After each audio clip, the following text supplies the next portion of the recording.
up a J right after. We got off the phone, yeah, we just reconnected. Been a while since we spoke. You tell me that it's been destined, but the uncertainty, baby, it made you shy away. Now you're not saying I won't make it, what you trying to say? All right, everybody, happy Wednesday, happy hump day here. I'm gonna do a little podcast here a little bit later. We also have Guests in the West show. It's about 6:15. I decided to not take the tollway today. Sometimes if the traffic doesn't seem too bad on the frontage road, I'll take that one. There's about a 9-minute difference and in regards to tollway versus not taking it. Tollway typically is about, it's like $2.50 one way. And then after Guests in the West, do have a business dev going on today from 11:30 to 1, so that should be a ton of fun. Talking about how to leverage social media, the 4 pillars of social media. And then, what's after that?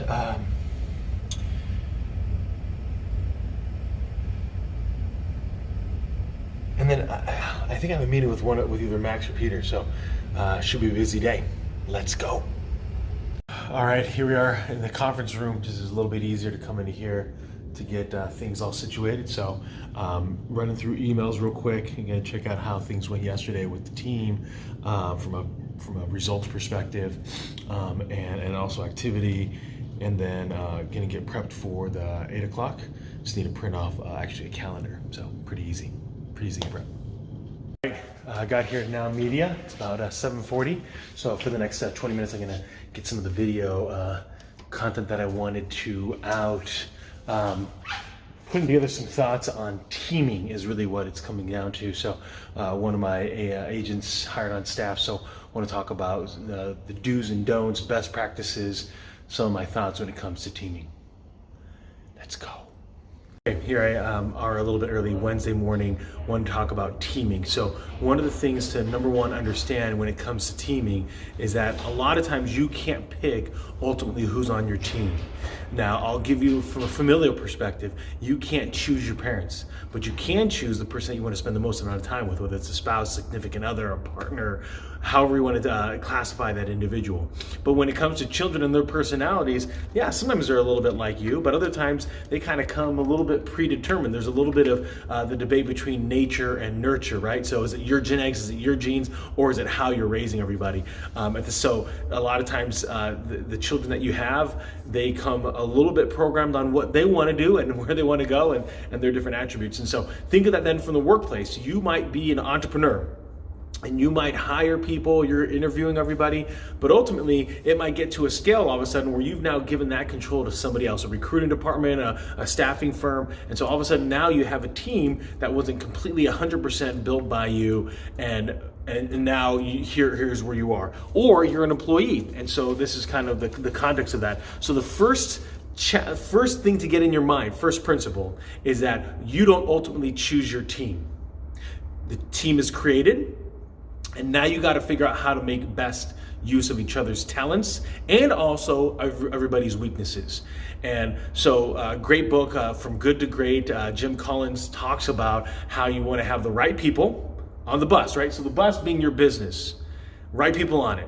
And then number 2 is you want to make sure you have the right people in the right seats. And so that becomes the next part of the equation. And so what I wanted to do was to give some thoughts if you're entrepreneurial, right? And you start out your own business, the first person that you hire needs to be able to help you not be stuck doing some of the administrative or what I like to call $10 an hour stuff. There's nothing wrong with $10 an hour stuff, but if you're an entrepreneur, you need to get to the next level in order to really grow the business. And so what it comes down to is having a look at what ultimately is your strengths, looking at your own capabilities. So you have to know yourself pretty well. Are you more on the analytical side? Are you more on the sales side? So that way you need someone that's analytical. If you're more on the analytical side, that means you might need somebody that's more on the sales side, more on that creative. And then one of the things that you want to have a look at is what's ultimately are you trying to get out of hiring staff. So once you have a staff person working for you, what tasks and duties do you want them to do?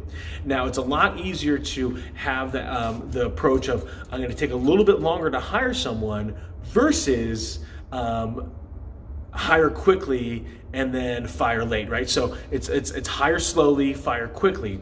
And so what I like to put there is the first 90 days is really a trial period for both, right? So you're going to set some different parameters, some different expectations, maybe even a job description, and this is what you're looking for.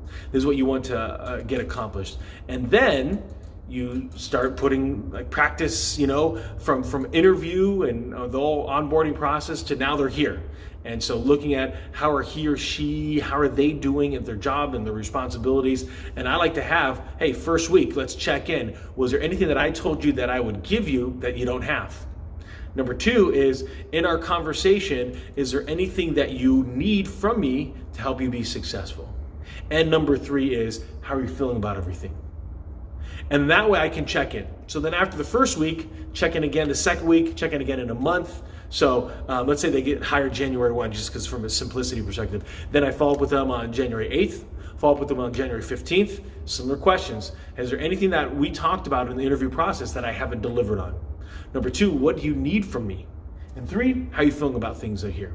And then, so January 1st, then I want to check in January 1st, then the 8th, then February 1st, then March 1st, and then at the end of March. So March 31st or April 1, that's 90 days. What do you think? Do you want to stay here? Do you want to build here? What more do you want? Now remember, people are motivated by their own ideas. It might be income, it might be progression, it might be intellectual stimulation. They might enjoy the build. And so I see a lot of times this quote being thrown around, especially by entrepreneurs, where they're saying, well, if you're not going to build your own dream, then you're going to build somebody else's. There's nothing wrong with working on a big major project to help it come to fruition. So then the moment that you can identify what's really motivating them, you then want to look ultimately, if you're entrepreneurial, what are the tasks that drive the ultimate success, right? So what's hitting the revenue line? And number two is, when it comes to looking at expenses, is there any way to minimize those expenses, especially when you're first starting out? So a lot of times it's going to come down to the controllables of what you can do. When you're entrepreneurial, when you first start out, man, it's those face-to-face meetings, it's those face-to-face conversations, it's those invites, 10 people that you're inviting every single day to be able to buy the products and services that you have. Next is to be able to have a look at, as you create this team, what can it kind of look like, right? You have these different circles of, ultimately this is what I want the team to eventually grow to, these different kind of specialists, these different kind of roles. But when you first start out, hey, this is how it is. And then you want to be able to identify a process. So when you first hire somebody, they might not know anything about your process. So you want to break it down to them from the moment that you get a name or a contact, you have a conversation with them and you move them through, and then what's that follow-up, what's that look like, so that way they know where they can put themselves in. And then in each parts of that process, from a customer service perspective, from a sales perspective, from a business development perspective, you want to assign yourself and that new employee to those different roles. And so sometimes it might be the two of you, especially if you start part-time. Next is to have a look at marketing and sales. So there's gonna be some things that are short-term, right? Like, hey, I'm gonna go to this networking event and hopefully I meet people. Number two is I might have some social media. So we're putting out some content. We're using LinkedIn. We're using Hearsay Social, things along those lines. Hootsuite, Social Jukebox, things that help us posting a little bit easier.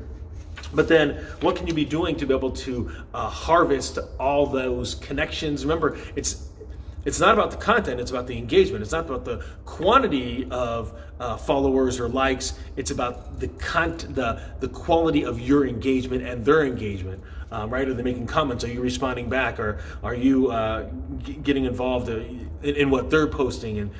And next is to have a look at what can you be doing to be able to focus in on a niche. So identify, are there particular companies, are particular individuals, who ultimately do you want to service? And then, for some people, they're like, okay, let's go after the big ones, the Fortune 500. Let's go after the medium-sized ones. That's, over 100 employees. Let's go after the small ones, under 50 employees. And then, so it's understanding that. Next is when it comes to a customer service, client engagement, what does that service model look like from an ideal perspective? So if, let's say you close somebody and you got them on retainer January 1st, when's the next time you follow up with that person? And in the follow-up, is there certain things that you want to be able to do? What's another way that you can be able to make sure that you can provide more value to them? What's that process look like? Is it email? Is it daily Is it emails? Is it quarterly newsletters? Is it a blog? Is it a vlog? Is it a YouTube channel? Whatever it is that you want to do to reach out to those individuals and keep them in process. Texting is another great way to be able to keep in front of people, just because if you keep the text short, it's pretty easy for most people to read. And then from a niche perspective, is it more focused in on, is there something that you as an entrepreneur need to learn in order to get in order to level up, or is it staff? Do they need to get leveled up in order to offer greater services and value? And so you want to look at that, especially after the 90 days, you want to be able to create a career path for this individual, even though they're not going to take over your job, right? If you're the entrepreneur, you're the business owner, you're the CEO and president, they're not going to take over your job after 90 days. But you want to give them an opportunity to see where we're going to build this and where it's going to go. Lay down to them the vision and make sure that they know it well enough that they can rehearse it back to you. When it comes to LinkedIn harvesting, I want to talk about this for a little bit. It's sending out direct messages to individuals, like whatever connections you have. Let's say it's 300. I would send a DM to every single one of those people right now today and say, hey, do you know somebody that needs these services? Do you know somebody? Do you know somebody? Do you know somebody? And that way, you can at least send out 300 emails today and then have a follow-up then in 1 week to do the exact same thing. And then after that, follow up in maybe 2 weeks after that. So January 1st, and then the 8th, and then the 22nd. And if they don't respond back, sorry, time to move on, we're disconnected. Because if you're not willing to go to bat for me, if you're not willing to correspond with me in LinkedIn, there's no value to you in my connections, right? I want my network to be, I want to be working for you, and I want you to be working for me, right? From that standpoint of, it's who do you know? What value can I bring to the table? At the same time, what value do you bring me? And that's the value of a network. So I call that LinkedIn harvesting. There we go. Let's stop it there. Sherm's out. Okay, part two to all this connections is you want to be able to figure out touch points. So when it comes to like your customer service model, sometimes it's advantageous to be able to put people into segments. Now, I use A, B, and C. It's nothing derogatory. A's just have a tendency to see you on the right level of how you're perceived. They have more opportunity. B's, they are good, right? And C's, they're average clients, average customers. And so what you want to be able to identify is, what are your touch points? So if you were an A client for yourself, what's the kind of service that you would expect and want from your particular business that you're offering? And then annual, semi-annual, quarterly, monthly, you want to be able to make sure that you're in front of the people that you're connected with on a regular basis. And I mean regular, I mean monthly. And so just so you know, remember all the algorithms of Facebook, Twitter, LinkedIn, Instagram, they all push your content into its own algorithm of when it's going to get seen by different followers. And so you can't get stuck or married to their ability to be able to push it out. And so you want to be able to make sure that you're doing everything that you can to be able to get in front of people. So I like text messages. The email blasts still have a tendency to do okay. It depends if you have the personal versus business. I think business email addresses get read more often than the personal ones. Plus, at the same time, mailboxes have a tendency to be able to identify things that are being shot out to everybody. So just be aware of that. The handwritten cards, by the way, go a long way. You don't have to have great handwriting. It does help. You want to have addresses. That's another thing that people struggle with. They don't have an address. And so identify that when you create the touch points of letters, Thanksgiving. Everybody celebrates Thanksgiving, even Canadians. British people don't. 4th of July, everybody practices that to a certain extent, even if they don't necessarily like the independence that occurs in the United States, especially if they're British. But then you think about birthdays, the holidays, Memorial Day, Labor Day in the United States. And so the wonderful opportunities to be able to make sure that you're connected in that capacity. And then finally, the last thing to think about when it comes to overall touch points and marketing is you need to know your niche. If you don't have a niche, you're just trying to pander to anybody. And by being, a master to everybody, you're actually a master to nobody. So you want to be able to identify what is your significance, what is your expertise, where is the area that you want to focus all of your time and attention on, and that'll help you get to where you want to go from a market perspective. All right, everybody. Oh, last thought. Seminars, podcasts, vlogs, a lot of value there. The main reason is because in the world of the internet, where you have all the information that you need at your fingertips, you want it customized to you. So even though we all know that auto insurance exists out there, I want to know how it affects me with my family, me and my wife and our two vehicles and our house. So I want to know, how does that affect us, right? So I want specific information. And so when you have a podcast or a vlog or even a book, even a blog, right? You're putting out your thoughts, your opinions out there for people to read, and they either agree or they don't. And so with that allows you to then niche. Healthcare, attorneys, accountants, Fortune 100, HR individuals, blue collar, no collar. Identify a specific industry: oil and gas, energy, solar, services, restaurants. The more niche that you get, the more value you're going to have in the marketplace. And that allows you then to just share your thoughts with the world. Sherm's out. All right, everybody, there we are. Finished the Guest in the West show, grabbed some gas, had about, I think 12 miles to go on the range, or 14. Grabbed it from HEB. They're only at 201 gallons. That was pretty good here on February 5th. Time to go to the office. Let's go. Hey there, everybody. Hope you're doing great. Having a lovely day. It's a very productive Wednesday. So after Guest in the West show, came back to the office, had to reschedule. Everybody, hope you're doing great. Happy Wednesday. So after the Guest in the West show, Carrie Warner, the president of the Houston West Chamber of Commerce, and I were going to meet up to talk about some marketing that we could do there as an organization for the members of the association. Unfortunately, she had to reschedule, so got back to the office, reviewed, quickly said hi to Matt. He got back in town. He was out on vacation. And then Julie and I, the recruiter, went through basically who is in our process. I wanted to talk about those individuals. And then after that, had the 11:30 to 1 where we jumped in and chatted about, that's our business networking event that we started. So today we were talking about leveraging social media. There's about 6 people that came, so it was a good, nice intimate group. Well, maybe 7 actually, 7.